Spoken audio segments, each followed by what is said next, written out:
Rasul menjelaskan ketika itu kita masih bisa melihat. Kita masih bisa melihat siapa yang menangisi kita, siapa sahabat yang mentakziahi kita. Tapi kita tidak bisa berbuat apa-apa. Kita tidak bisa bicara, tidak bisa bergerak. Lalu kita dimandikan. Bayangkan itulah diri kita yang sedang dimandikan. Air mengguyur tubuh kita yang selama ini kita bisa mandi sendiri, tapi sekarang harus dimandikan. Dan kita menyaksikan siapa yang memandikan jasad kita. Bersyukur kalau yang memandikan itu adalah anak-anak kita. Sementara kita belum mengajarkan anak-anak kita untuk itu. Ya Allah.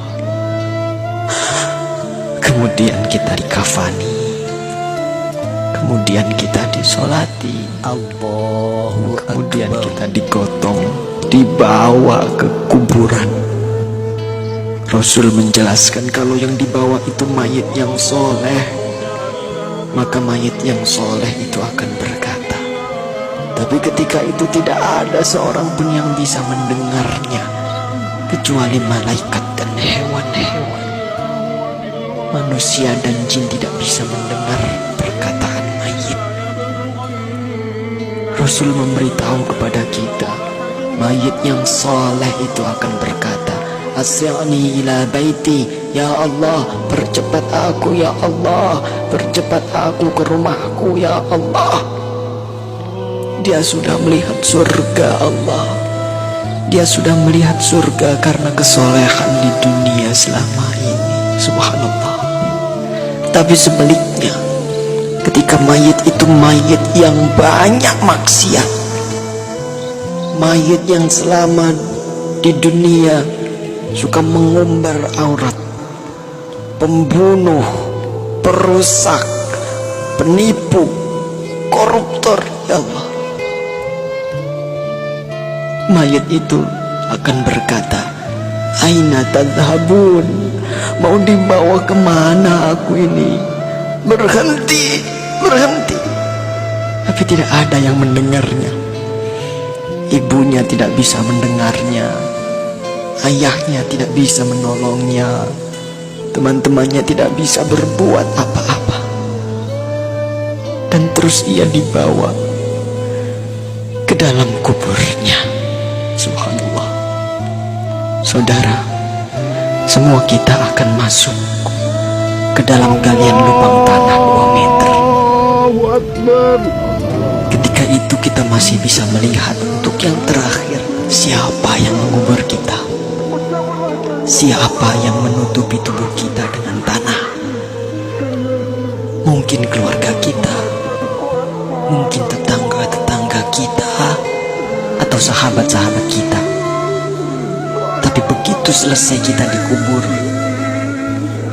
orang-orang yang kita cintai, orang-orang yang dulu selalu bersama kita, orang-orang yang dulu selalu menemani kita, semuanya pulang. Semuanya pulang meninggalkan kita sendirian di kubur. Maka kita merasakan kesedihan, takut, gelisah. Tapi kita tidak bisa pulang mengikuti mereka.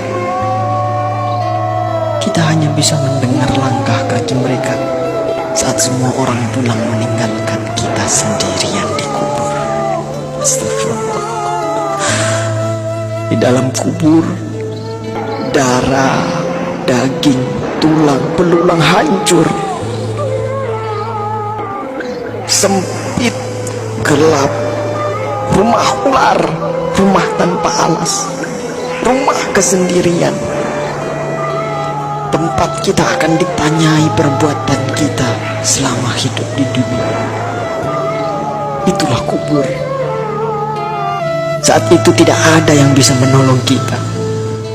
Tidak ada kekuasaan lagi, tidak ada harta yang melimpah lagi, tidak ada keluarga yang kita sayangi lagi, tidak ada pengawal yang setia lagi. Allah Akbar, Allah Akbar, Allah Akbar. Tapi alhamdulillah, kita bersyukur karena kita masih hidup, saudara. hari ini kita masih hidup, kita belum mati, berarti Allah masih sayang pada kita. Allah masih memberi kesempatan kepada kita untuk bertaubat. Allah masih beri kita waktu untuk beribadah sebanyak-banyaknya. Maka inilah saatnya. Inilah saatnya kita untuk bertaubat, saudaraku. Inilah saatnya kita untuk berjanji taat, saudara. Saatnya untuk kita berhenti melakukan kemaksiatan. Saatnya untuk kita berhenti melakukan kezaliman. Saatnya kita membahagiakan keluarga kita, istri kita, suami kita, orang tua kita, anak cucu kita. Saatnya kita berbuat baik untuk negeri yang tercinta ini. Saatnya kita berdakwah. Manfaatkan sisa umur ini untuk menebar kebaikan di sekitar kita. Karena kita tidak tahu kapan kita akan kembali kepada Sang Pencipta kehidupan, Allah Subhanahu wa ta'ala. Katakanlah, sesungguhnya kematian yang kamu lari daripadanya, ia pasti menemui kamu. Kemudian kamu akan dikembalikan kepada Allah yang mengetahui gaib dan yang nyata. Lalu Dia beritakan kepadamu apa yang telah kamu kerjakan. Surah Al-Jum'ah ayat 8. Semoga Allah mewafatkan kita dalam keadaan husnul khatimah. Allah makhtim lana bi husnil khatimah. Assalamualaikum warahmatullahi wabarakatuh.